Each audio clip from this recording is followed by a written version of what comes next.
خالص والذين اتخذوا من دونه أولياء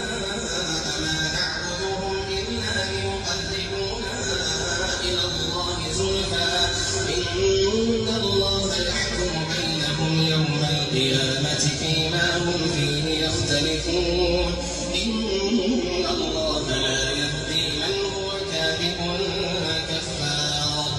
لو أراد الله أن يتخذ ولدا إن الله يحكم بينهم فيما هم فيه يختلفون إن الله لا يهدي من هو كاذب كفار لو أراد الله أن يتخذ ولدا لاصطفى مما يخلق ما يشاء